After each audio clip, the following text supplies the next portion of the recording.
और घर के पास में एक झाड़ी थी, वहीं पर एक हाइट बना के हम बैठे उस लेपर्ड के इंतजार में।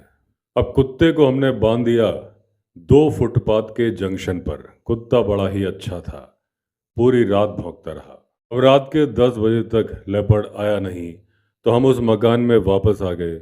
हमारा खाना अभी तक नहीं आया था, तो उस घर की महिलाओं ने हमें कुछ चपाती और सब्जियां दी।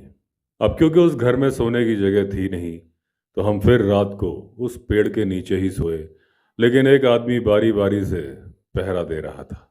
अब जब हम फॉरेस्ट रेस्ट हाउस पहुंचे तो हमें मालूम चला कि हमारा खाना क्यों नहीं आया था।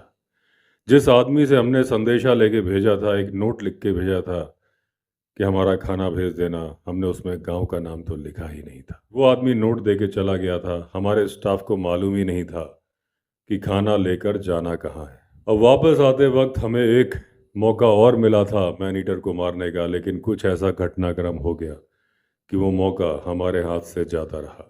हम लोग बहुत ज़्यादा थके हुए थे, हमें नींद भी बहुत ज़्यादा आ रही थी क्योंकि 36 आवर्स से हम सोए नहीं थे। तो अब पहाड़ी पर चढ़ते वक्त करीब करीब 5 घंटे चढ़ने के बाद मैं बहुत ज़्यादा थका महसूस करने लगा और राइफ़ल मुझे भारी लग रही थी, तो एक पहाड़ी लड़के को मैंने अपनी राइफ़ल दे दी कैरी करने के लिए। अब जब हम लोग वॉक कर रहे थे, वो लोकल बॉय स्लिप कर गया, गिर गया। हालांकि इसमें उसकी कोई गलती नहीं थी। अब मैंने राइफ़ल को उठा के देखा, मुझे तो उसमें कोई कमी नज़र नहीं आ रही थी। ऐसा नहीं लग रहा था कि कोई डैमेज हुआ, लेकिन राइफ़ल के ऊपर जो निशाना लगाने वाली मक्खी होती है, उसे मैंने ठीक से देखा नहीं था। और क्योंकि हम लोग बहुत ज़्यादा थके थे, तो जब हम रेस्ट हाउस पहुँचे, खाना खाया, सो गए। राइफ़ल के बारे में बिल्कुल भूल गया कि वो गिरी थी। मैंने एक बार भी निशाना लगा के चेक नहीं किया कि राइफ़ल ठीक से काम कर रही है कि नहीं। 5:30 बजे हम लोग उठे और फिर चल पड़े आदमखोर को ढूंढने के लिए, अपनी स्पॉटलाइट उठा के।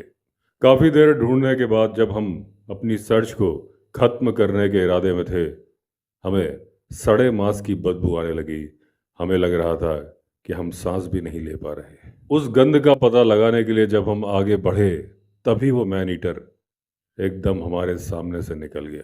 लेपर्ड मेरे बहुत नज़दीक था। मैंने राइफल को अपने कंधे पर लगाया और चला दी गोली। एकदम निशाना मिस हो गया।